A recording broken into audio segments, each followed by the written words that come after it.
2024년 7월 17일 체코 한국의 24조 원 규모 원전 건설 발주. 잠깐만요.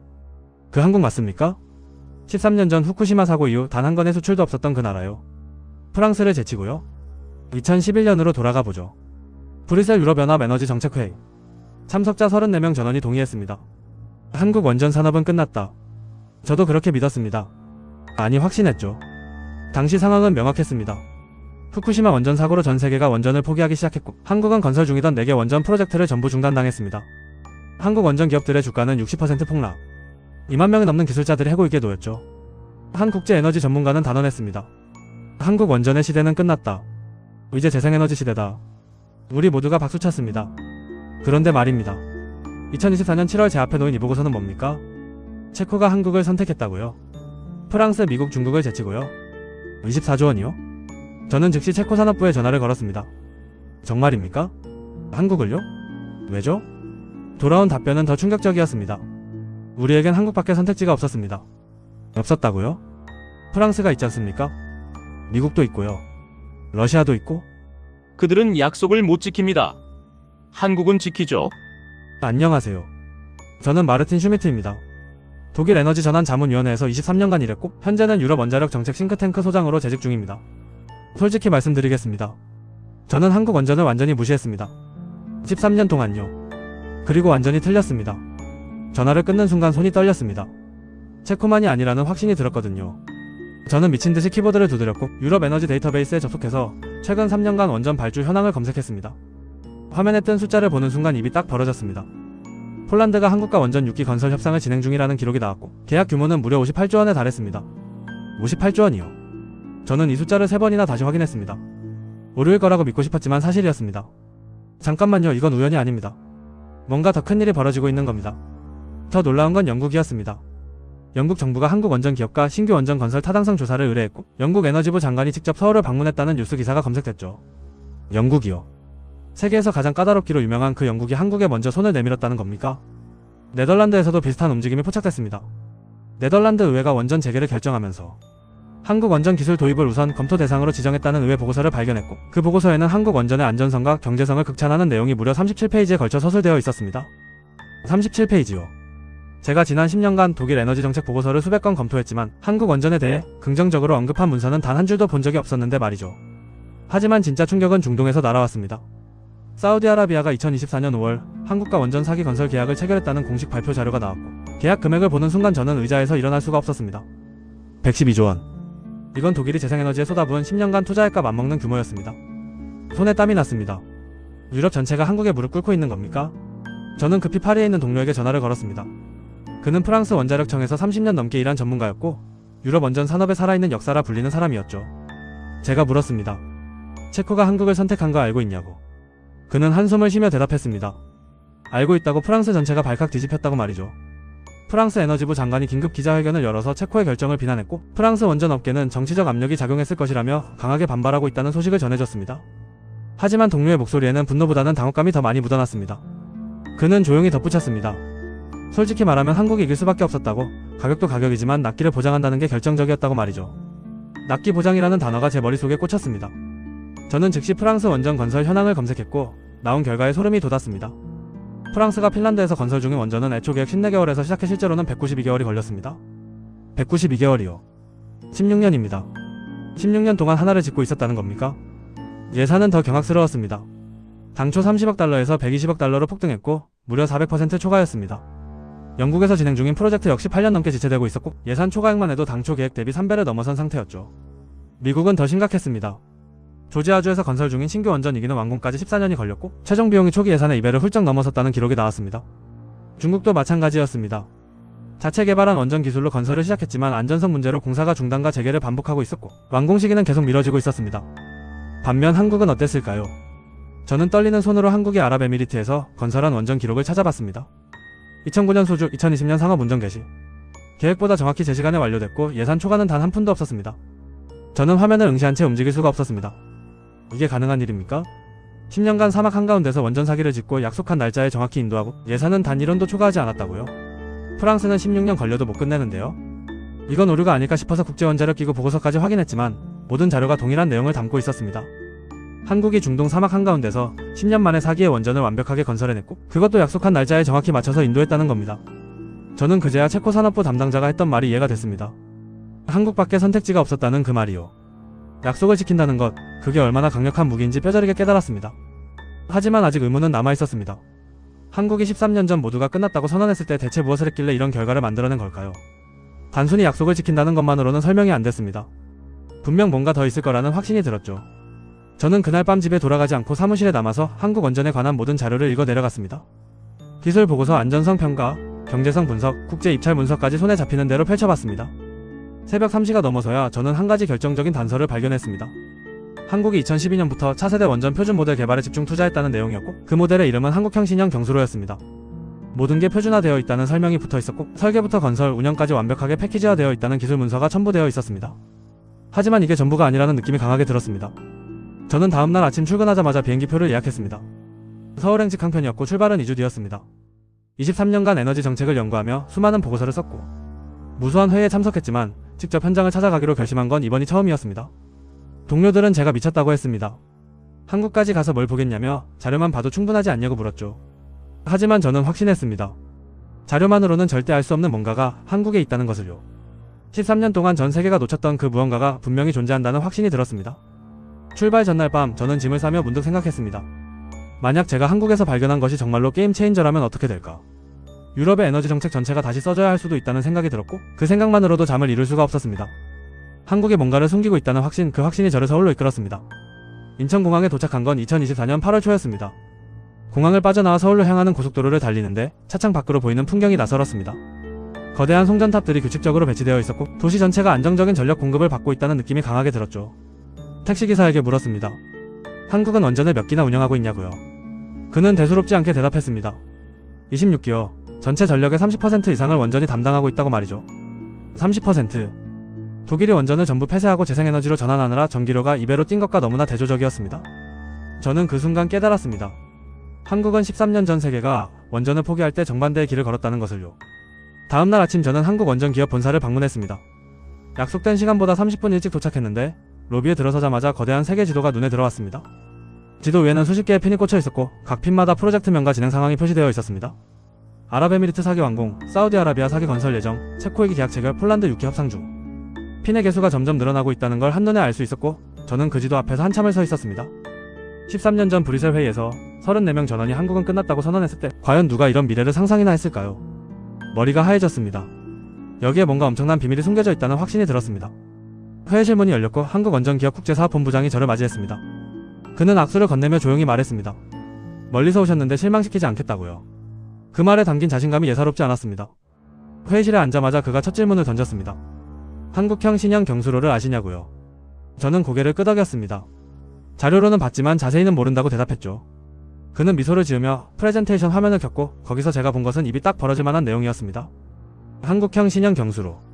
출력 1400MW. 완전 표준 설계. 화면에 뜬 첫 슬라이드에 적힌 이 세 줄이 전부였지만 저는 그 의미를 단번에 이해할 수 없었습니다. 본부장이 설명을 시작했습니다. 이 원전의 핵심은 모든 것이 표준화되어 있다는 점이라고. 설계도 하나, 부품 규격 하나, 건설 공법 하나까지 전부 정해져 있어서 어느 나라에 건설하든 똑같은 방식으로 진행된다고 말했습니다. 저는 즉시 되물었습니다. 그럼 각 국가의 특수한 환경이나 규제는 어떻게 대응하냐고요. 그는 다음 슬라이드를 넘겼습니다. 화면에는 모듈화 설계라는 단어가 크게 떠올랐고 그 아래 복잡한 도면들이 펼쳐져 있었습니다.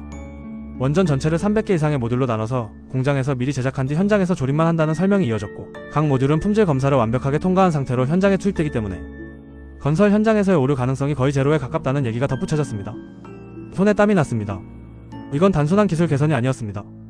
원전 건설의 패러다임 자체를 바꾼 혁명이었죠. 본부장이 다음 슬라이드를 넘기며 결정적인 숫자를 보여줬습니다. 표준 건설 기간 60개월.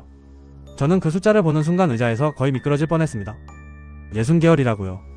프랑스가 핀란드에서 짓고 있는 원전이 애초 계획 54개월에서 시작해 실제로는 192개월이 걸렸다는 걸 생각하면 이건 믿을 수 없는 숫자였습니다. 본부장이 덧붙였습니다. 60개월은 계획이 아니라 실제 기록이라고. 아랍에미리트에서 건설한 4기 전부 60개월 안에 완공했고 단 하루도 지연되지 않았다고 말했습니다. 저는 다시 물었습니다. 정말입니까? 단 하루도요? 그는 고개를 끄덕이며 계약서를 펼쳐보였고 거기에는 준공일이 명확히 적혀 있었으며 실제 인도회가 정확히 일치했습니다. 소름이 돋았습니다. 하지만 진짜 충격은 다음에 왔습니다. 본부장이 비교 자료를 보여줬는데 프랑스 원전은 평균 건설 기간이 120개월을 넘고 있었고 미국은 140개월, 중국은 안전성 문제로 공사가 수시로 중단되면서 완공 시기를 예측조차 할 수 없는 상태였습니다. 한국이 60개월 만에 완성하는 원전을 다른 나라들은 10년 넘게 걸려도 완성하지 못하고 있다는 겁니까? 저는 그제야 깨달았습니다. 체코가 한국밖에 선택지가 없었다고 말한 이유를요. 이건 선택의 문제가 아니라 생존의 문제였던 겁니다.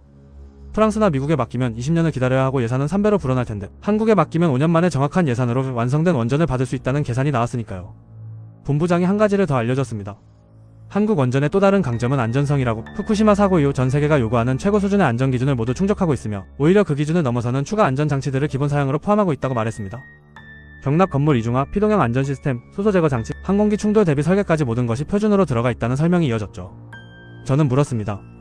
그럼 가격은 얼마나 되냐고요? 본부장의 대답은 더욱 놀라웠습니다. 기당 평균 60억 달러인데 이는 프랑스나 미국 원전 대비 30% 저렴한 수준이라고 말했습니다. 저는 계산기를 두드렸습니다.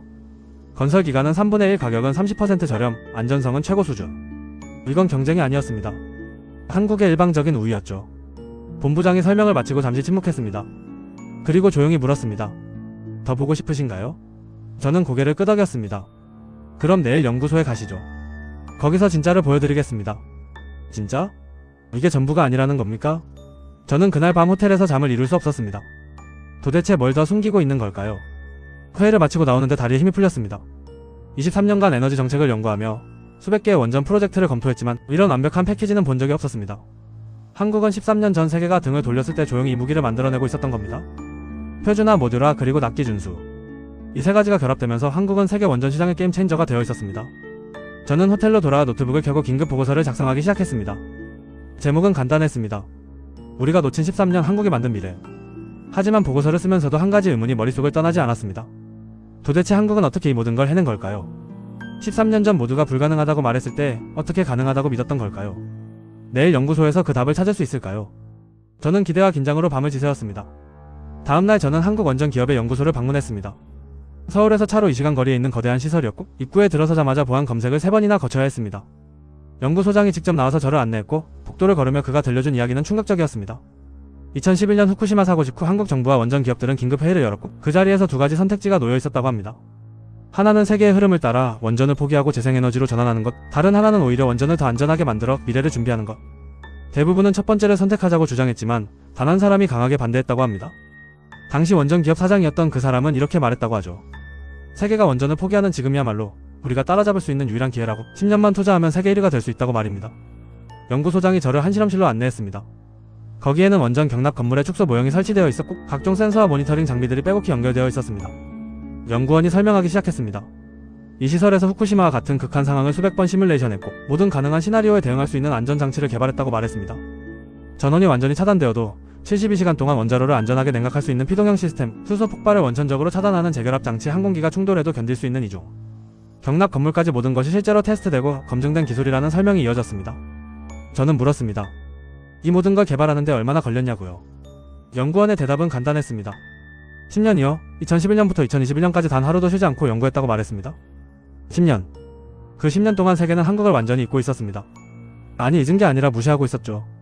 한국은 끝났다고, 더 이상 경쟁 상대가 아니라고 확신하며 다들 자기 길을 갔습니다. 독일은 원전을 전부 폐쇄했고 프랑스는 기존 기술에만 의존하며 혁신을 멈췄으며 미국은 경제성 문제로 신규 원전 건설 자체를 거의 포기했습니다. 하지만 한국은 그 10년 동안 조용히 미래를 만들고 있었습니다. 세계가 원전을 포기한 바로 그 시기에 한국은 차세대 원전을 완성하고 있었던 겁니다. 연구소를 나오며 연구소장이 마지막으로 한마디 했습니다. 우리가 10년을 투자할 수 있었던 건 정부와 기업이 미래를 믿었기 때문이라고. 당장의 이익보다 10년 뒤를 선택한 결정이 지금의 결과를 만들었다고 말했습니다. 저는 그 말을 들으며 뼈저리게 깨달았습니다. 한국의 성공은 우연이 아니었다는 것을요. 철저한 계획과 끈질긴 실행, 그리고 미래에 대한 확고한 믿음이 만들어낸 필연적 결과였습니다. 저는 그날 밤 호텔 방에서 지난 이틀간 본 것들을 정리하며 한 가지 확신을 얻었습니다. 한국의 성공은 우연이 아니었다는 것을요. 철저한 계획과 끈질긴 실행, 그리고 미래에 대한 확고한 믿음이 만들어낸 필연적 결과였습니다. 체코가 한국을 선택한 건 당연한 일이었고 앞으로 더 많은 나라들이 한국을 선택할 수밖에 없다는 것도 명확해졌습니다. 하지만 한 가지 궁금증이 남았습니다. 프랑스는 이 상황을 어떻게 받아들이고 있을까요? 유럽 원전의 자존심이었던 프랑스가 한국에게 추월당한 현실을 인정할까요? 그 답을 찾기 위해 저는 다음 목적지로 향했고 거기서 더욱 충격적인 진실을 마주하게 됩니다. 서울에서 3일을 보낸 뒤 저는 파리행 비행기에 올랐습니다. 프랑스 원자력청에서 30년 넘게 일한 제 동료를 직접 만나기 위해서였습니다. 그는 유럽 원전 산업의 산증인이었고 프랑스 원전 정책의 핵심 인물 중 한 명이었죠. 파리에 도착해 그를 만났을 때 그의 표정은 어두웠습니다. 그는 한숨을 쉬며 말문을 열었습니다. 체코건은 프랑스 전체를 충격에 빠뜨렸다고 에너지부 장관이 사퇴 압력을 받고 있고 원자력청 내부는 아비규환이라고 털어놓았습니다. 저는 물었습니다. 체코 입찰에서 프랑스가 왜 졌다고 생각하냐고요. 그는 잠시 망설이다가 솔직하게 대답했습니다. 우리가 약속을 못 지켰기 때문이라고. 핀란드 원전이 12년 넘게 지연되고 있는 상황에서 체코가 우리를 믿을 리 없었다고 말했습니다. 그가 보여준 내부 자료는 참담 그 자체였습니다. 핀란드 올킬로토 원전 2005년 착공 예정 완공 2009년 목표 실제 완공 2021년 16년 지연입니다. 예산 30억 달러에서 120억 달러로 폭등 400% 초과입니다. 그것도 핀란드 정부가 프랑스 기업을 상대로 소송을 걸었고 손해배상금만 24억 유로를 받아냈습니다. 프랑스 원전 산업 역사상 최악의 참사였죠. 영국 힌클리 포인트는 더 심각했습니다. 2023년 완공 예정이 2031년으로 8년 연기되었고 예산은 당초 180억 파운드에서 330억 파운드로 급증했습니다. 거의 2배입니다. 미국 조지아주 보글 원전은 착공 2009년, 완공 예정 2016년이었지만 실제 완공은 2023년이었고 7년 지연에 예산 2배 초과였습니다. 저는 자료를 보며 한숨이 나왔습니다. 이게 유럽 원전 종주국의 현실이라고요? 반면 한국은요? 단 한 건의 지연도 단 한 푼의 초과도 없었습니다. 동료가 쓴웃음을 지으며 말했습니다. 체코가 왜 한국을 선택했는지 이제 아시겠죠? 네, 알겠습니다. 선택의 여지가 없었던 겁니다. 더 충격적인 사실은 프랑스 내부에서도 한국 기술을 배워야 한다는 목소리가 나오고 있다는 것이었습니다. 동료가 보여준 원자력청 내부 보고서에는 한국의 표준화 모델을 벤치마킹해야 한다는 권고안이 명시되어 있었고 심지어 한국 기업과 기술 협력을 추진하자는 제안까지 포함되어 있었습니다. 프랑스가 한국한테 배우겠다고요. 저는 그 문서를 보며 감회가 새로웠습니다. 13년 전만 해도 한국이 프랑스 기술을 배워가던 입장이었는데 이제는 완전히 역전된 겁니다. 동료는 쓴웃음을 지으며 말했습니다. 우리가 자만했다고 유럽 원전 종주국이라는 자부심에 빠져서 혁신에 게을리했고 그 대가를 지금 치르고 있다고 토로했습니다. 저는 파리에서 하루를 더 머물며 프랑스 원전 산업 전문가들을 여럿 만났습니다. 그들의 반응은 놀라울 정도로 일치했습니다. 한국의 성공을 인정할 수밖에 없다는 것, 그리고 프랑스가 다시 경쟁력을 회복하려면 최소 10년은 걸릴 것이라는 비관적 전망이었습니다. 한 전직 원자력청 고위 관계자는 더 솔직했습니다. 솔직히 10년으로도 부족할 수 있다고 한국이 이미 너무 앞서 나갔고 계속 진화하고 있어서 격차가 오히려 벌어지고 있다고 평가했습니다. 저는 물었습니다. 그럼 프랑스는 어떻게 해야 하냐고요. 그는 잠시 침묵하다가 대답했습니다. 한국과 협력하는 수밖에 없다고. 자존심 상하지만 그게 현실이라고 말했습니다. 파리를 떠나 다시 독일로 돌아오는 기차 안에서 저는 생각에 잠겼습니다. 프랑스의 참패는 단순히 한 나라의 실패가 아니었습니다. 유럽 전체가 원전 분야에서 한국에게 추월당했다는 의미였고 이는 에너지 안보 측면에서 심각한 문제였습니다. 기차가 베를린에 도착했을 때 저는 확신했습니다. 한국의 이야기는 이제 시작일 뿐이라는 것을요. 독일로 돌아온 저는 즉시 긴급 보고서를 작성하기 시작했습니다. 하지만 보고서를 쓰던 중 놀라운 뉴스가 터졌습니다. 폴란드가 한국과 원전 6기 건설 계약을 최종 체결했다는 발표였습니다. 계약 규모 58조 원, 2030년부터 순차적으로 건설에 들어가며 2040년까지 전부 완공한다는 내용이었죠. 폴란드 총리는 기자회견에서 한국을 선택한 이유를 명확히 밝혔습니다. 납기를 지킬 수 있는 유일한 나라이고 기술력도 검증됐으며 가격도 합리적이라고 말했습니다. 그는 특히 아랍에미리트 사례를 강조하며 한국이야말로 신뢰할 수 있는 파트너라고 극찬했습니다. 저는 그 기자회견을 보며 체코에 이어 폴란드까지 한국을 선택했다는 사실에 전율했습니다. 이건 더 이상 우연이 아니었습니다. 유럽이 한국을 선택하고 있었던 겁니다. 폴란드 발표 이틀 뒤 영국에서도 움직임이 포착됐습니다. 영국 정부가 한국 원전 기업과 신규 원전 2기 건설을 위한 우선 협상 대상자로 지정했다는 공식 발표가 나왔고 영국 에너지부 장관은 한국의 검증된 기술력과 프로젝트 관리 능력을 높이 평가한다고 밝혔습니다. 영국까지요. 세계에서 가장 까다로운 원전 규제를 가진 나라, 그 영국이 한국을 선택한 겁니다. 저는 즉시 영국 에너지부에 연락을 취했고 담당자와 통화할 수 있었습니다. 그가 들려준 이야기는 명확했습니다. 영국이 검토한 4개국 중 한국이 모든 평가 항목에서 1위를 차지했고 특히 건설 기간과 예산 준수율에서 다른 나라들과 비교가 안 될 정도로 압도적이었다는 것이었습니다. 네덜란드도 비슷한 움직임을 보였습니다. 네덜란드 의회가 원전 재개를 최종 승인하면서 한국 원전 기술 도입을 1순위로 검토하기로 결정했고 네덜란드 총리가 직접 서울을 방문해 한국 정부와 협력 방안을 논의했다는 뉴스가 나왔습니다. 유럽 국가들이 줄을 서서 한국에 러브콜을 보내고 있었던 겁니다. 하지만 가장 놀라운 건 중동의 반응이었습니다. 아랍에미리트에 이어 사우디아라비아가 추가로 원전 사기를 더 발주하기로 했다는 발표가 나왔고 계약 규모는 무려 130조 원에 달했습니다. 사우디 에너지부 장관은 한국 원전의 안전성과 경제성이 완벽하게 검증됐다며 향후 20년간 한국과 전략적 파트너십을 유지할 것이라고 선언했습니다. 저는 쏟아지는 뉴스들을 정리하며 한 가지 사실을 깨달았습니다. 이건 단순히 원전 시장의 변화가 아니라 에너지 패권의 이동이었다는 것을요. 13년 전까지만 해도 원전 시장은 프랑스, 미국, 러시아가 3분하고 있었습니다. 하지만 지금은 한국이 그 판도를 완전히 뒤집고 있었습니다.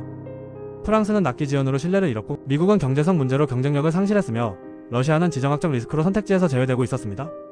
그 빈자리를 한국이 정확히 파고든 겁니다. 저는 확신했습니다. 앞으로 10년 안에 한국이 세계 원전 시장의 절반 이상을 장악하게 될 것이라고요. 하지만 세계의 반응은 거기서 그치지 않았습니다. 국제원자력기구가 주최한 글로벌 원전 포럼에서 한국 모델을 전 세계가 배워야 할 표준 사례로 선정했다는 발표가 나왔고 30개국 이상의 정부 관계자들이 한국을 방문해 벤치마킹을 요청하고 있다는 소식이 전해졌습니다. 저는 그제야 깨달았습니다. 한국은 이제 더 이상 배우는 나라가 아니라 가르치는 나라가 되었다는 것을요. 세계가 한국을 무시하던 13년이 지나고 이제 세계는 한국 앞에 줄을 서서 배우기 시작했습니다. 그리고 이 모든 변화의 시작점은 단 하나였습니다. 한국이 포기하지 않았다는 것, 세계가 등을 돌렸을 때도 미래를 믿고 투자했다는 것이었습니다. 하지만 진짜 충격은 아직 남아있었습니다. 독일 베를린에서 열린 유럽 에너지 정책회의에 참석했을 때 일입니다. 13년 전 브뤼셀에서 34명 전원이 한국은 끝났다고 선언했던 바로 그 회의의 후속 모임이었습니다. 회의장에 들어서자 분위기가 13년 전과는 완전히 달랐습니다. 주제 발표 첫 번째가 한국 원전 모델 분석이었고 발표자는 프랑스 원자력청 출신 전문가였습니다. 그는 발표를 시작하며 이렇게 말했습니다.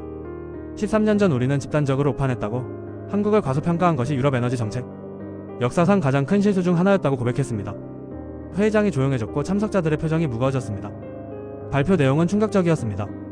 한국이 지난 13년간 원전 기술에 투자한 금액이 총 450억 달러에 달하며 이는 같은 기간 유럽 전체가 투자한 금액보다 많은 수준이라는 분석이 나왔습니다. 더 놀라운 건 투자 효율성이었습니다.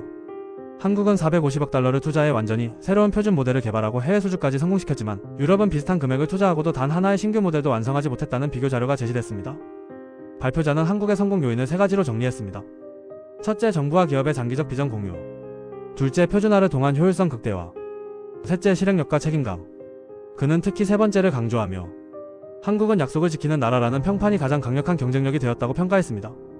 회의장에서는 한숨 소리가 여기저기서 들렸고 저 역시 고개를 끄덕일 수밖에 없었습니다. 휴식 시간에 여러 참석자들과 이야기를 나눴습니다. 독일 에너지부 차관은 독일이 원전을 전부 폐쇄한 결정을 후회하고 있다고 솔직하게 말했고 이탈리아 대표는 이탈리아도 원전 재개를 검토 중인데 한국 기술 도입을 최우선으로 고려하고 있다고 기띔했습니다. 스웨덴 대표는 더 직설적이었습니다. 유럽이 한국을 따라잡으려면 20년은 걸릴 것이고 그나마도 한국이 멈춰 서 있다는 가정하에서나 가능한 얘기라고 평가했습니다. 회의 마지막 세션에서는 유럽 원전 산업 재건 방안이 논의됐는데 결론은 명확했습니다. 한국과 협력하는 것 외에는 답이 없다는 것이었습니다. 회의를 마치고 베를린 호텔로 돌아오는 길에 저는 13년 전 브뤼셀 회의를 떠올렸습니다. 그때 저를 포함한 34명 전원이 한국은 끝났다고 확신했었죠. 하지만 지금 그 34명 중 상당수가 한국한테 배워야 한다고 말하고 있습니다. 이보다 극적인 반전이 또 있을까요? 저는 호텔 방에 도착해 노트북을 열고 최종 보고서를 작성하기 시작했습니다. 제목은 이렇게 정했습니다. 한국 원전의 역습, 우리가 놓친 13년과 앞으로의 13년. 보고서를 쓰면서 한 가지 확신이 들었습니다. 이 이야기는 아직 끝나지 않았다는 것, 한국의 진짜 전성기는 이제부터 시작될 것이라는 확신이었습니다. 그리고 그 확신은 곧 현실이 되었습니다. 2024년 12월 저는 다시 한번 서울을 방문했습니다. 이번에는 유럽 원자력 정책 싱크탱크 대표단을 이끌고 온 공식 방문이었습니다. 한국 정부와 원전 산업의 미래 협력 방안을 논의하기 위해서였죠. 한국 산업부 장관과의 회의에서 그가 들려준 계획은 놀라웠습니다. 한국이 2030년까지 총 30개의 원전을 해외에 수출하는 것을 목표로 하고 있으며 현재 12개국과 협상이 진행 중이라는 것이었습니다. 30기요. 이는 현재 한국이 국내에서 운영 중인 원전 숫자보다 많은 규모였습니다. 장관은 덧붙였습니다. 목표는 단순히 원전을 수출하는 것이 아니라 한국 모델을 세계 표준으로 만드는 것이라고, 그래서 기술 이전과 현지 인력 양성까지 패키지로 제공할 계획이라고 말했습니다. 회의 후 한국 원전 기업 본사를 재방문했을 때 4개월 전과 비교해 또 변화가 있었습니다. 로비의 세계 지도에 새로운 핀들이 추가되어 있었고 건설 예정 또는 협상 중인 프로젝트가 눈에 띄게 늘어나 있었습니다. 국제사업본부장이 자랑스럽게 말했습니다. 현재 문의가 쏟아지고 있어서 오히려 물량을 소화할 인력과 자원을 확보하는 게 고민이라고. 행복한 고민이지만 책임감도 무겁다고 덧붙였습니다. 서울에서의 마지막 밤, 저는 호텔 라운지에 앉아 한강을 바라보며 생각에 잠겼습니다. 13년 전 한국을 무시했던 제 자신이 떠올랐고 그때의 오만함이 부끄러워졌습니다. 한국은 세계가 등을 돌렸을 때 포기하지 않았고 조롱을 받으면서도 묵묵히 미래를 준비했습니다. 그리고 이제 그 결실을 거두고 있습니다. 하지만 한국이 보여준 건 단순히 기술력이나 경제력만이 아니었습니다. 위기를 기회로 바꾸는 전략적 사고, 장기적 비전을 실행하는 끈기, 그리고 약속을 반드시 지키는 신뢰였습니다. 이것이야말로 진정한 강국의 모습이 아닐까요? 독일로 돌아오는 비행기 안에서 저는 최종 보고서의 결론 부분을 작성했습니다. 핵심은 이것이었습니다. 한국 원전의 성공은 우연이 아니라 필연이었고 세계는 이제 한국을 무시할 수 없으며 오히려 한국한테 배워야 한다는 것. 그리고 가장 중요한 교훈은 위기의 순간에 어떤 선택을 하느냐가 10년 뒤의 운명을 결정한다는 사실이었습니다. 13년 전 한국은 세계가 원전을 포기할 때 정반대의 선택을 했고 그 선택이 지금의 승리를 만들어냈습니다. 베를린에 도착한 저는 싱크탱크 긴급 회의를 소집했고 한국 방문에서 얻은 정보를 공유했습니다. 참석자들의 반응은 놀라움과 당혹감이 뒤섞여 있었습니다. 한 이사가 물었습니다. 그럼 우리는 어떻게 해야 하냐고요? 저는 명확하게 대답했습니다. 2가지 선택지가 있다고. 하나는 한국과 협력해서 함께 성장하는 것, 다른 하나는 한국을 따라잡으려고 20년을 허비하는 것이라고 말했습니다. 회의실이 조용해졌고 곧 투표가 진행됐습니다. 결과는 만장일치였습니다. 한국과의 협력을 추진하기로 결정했고 저는 그 실무를 총괄하는 책임을 맡게 됐습니다. 2025년 1월 새해 첫 업무로 저는 한국 정부에 공식 협력 제안서를 보냈습니다. 유럽 원자력 산업과 한국의 전략적 파트너십을 제안하는 내용이었고 기술 교류, 공동 연구 개발, 인력 양성 프로그램 등이 포함되어 있었습니다. 2주 뒤 긍정적인 답변이 왔고 3월에 서울에서 첫 회의를 갖기로 합의했습니다. 그해 봄 저는 뉴스를 보고 소름이 돋았습니다. 일본이 한국과 원전 협력 협정을 체결했다는 발표였습니다. 잠깐만요. 그 일본이요? 한국과 역사적으로 경쟁 관계였던, 원전 기술에서 한국보다 앞섰다고 자부했던 그 일본이 한국한테 손을 내밀었다고요? 일본 경제산업성 장관 기자회견이 생중계됐습니다. 기자들의 질문이 쏟아졌습니다. 한국 기술이 일본보다 우수하다는 뜻입니까? 장관은 잠시 침묵하다 대답했습니다. 우수하다는 표현보다는 현실적으로 따라잡을 수 없다는 표현이 맞습니다. 따라잡을 수 없다. 일본이 한국을 따라잡을 수 없다고 공식 선언한 겁니다. 저는 그 기자회견을 3번이나 다시 봤습니다. 13년 만에 완전한 역전이었습니다. 일본 경제산업성 장관은 기자회견에서 한국의 표준화 모델이 일본 원전 산업 재건에 큰 도움이 될 것이라며 자존심보다 실리를 택했다고 밝혔습니다. 이 뉴스는 전 세계를 놀라게 했고 한국 원전의 위상을 다시 한번 확인시켜줬습니다. 저는 그 기사를 보며 감탄했습니다. 13년 만에 완전한 역전이 이뤄진 겁니다. 여름이 되자 더 많은 나라들이 줄을 섰습니다. 터키가 한국과 원전 사기 건설 계약을 체결했고 인도네시아가 이 길을 발주했으며 베트남이 재검토 끝에 한국을 우선 협상 대상자로 선정했습니다. 심지어 남미의 브라질과 아르헨티나까지 한국에 관심을 보이기 시작했습니다. 한국 원전은 이제 전 세계가 선택하는 표준이 되어 있었습니다. 국제원자력기구는 한국을 원전 기술 교육의 글로벌 허브로 지정했고 매년 50개국 이상에서 기술자들이 한국을 찾아와 연수를 받고 있다는 보고서를 발표했습니다. 한국은 이제 더 이상 따라가는 나라가 아니라 길을 제시하는 나라가 되어 있었습니다. 2025년 가을 제 사무실 서랍에서 13년 전 브리셀 회의 자료를 발견했습니다. 한국 원전 산업 종말이라는 제목. 제 서명이 선명하게 남아있었죠. 저는 그 자료를 오래 들여다봤습니다. 얼마나 오만했을까요? 얼마나 어리석었을까요? 그날 저는 23년간 몸담았던 독일 에너지 전환 자문위원회를 떠나기로 결심했습니다. 새로운 도전이 필요했고 한국과의 협력 프로젝트에 전념하고 싶었습니다. 마지막 출근길 차에 시동을 걸며 라디오를 켰습니다. 뉴스에서는 한국이 차세대 소형 모듈 원전 개발에 성공했다는 소식이 흘러나오고 있었습니다. 2027년 목표를 1년 앞당긴 쾌거라고 평가하고 있었죠. 저는 미소 지었습니다. 13년 전 그 회의실. 34명이 한국은 끝났다고 선언했던 그 순간. 만약 다시 돌아갈 수 있다면 저는 다르게 행동할 겁니다. 단 2명 중 1명이 되겠죠. 한국을 믿는 사람. 하지만 늦었습니다. 세상은 이미 알아버렸으니까요. 한국이 누구인지. 창밖으로 눈이 내리기 시작했습니다. 하지만 저는 알고 있었습니다. 내일은 분명 맑을 거라는 것을. 한국의 미래처럼요. 세상이 한국을 따라잡으려 할 때 한국은 이미 다음 10년을 준비하고 있을 겁니다. 그게 한국이니까요.